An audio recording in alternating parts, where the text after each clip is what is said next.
Sinigang na bangos belly sa guava.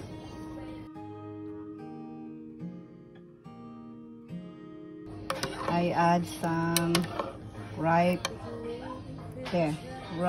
guava. And I add jalapeno pepper, sitaw, and patola. A little bit of sinigang bayabas powder.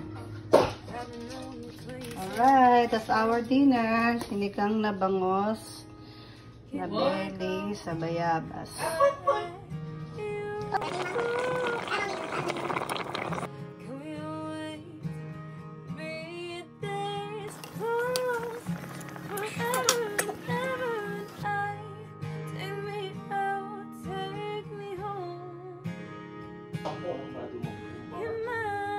Tapos na lang pala yung isang system.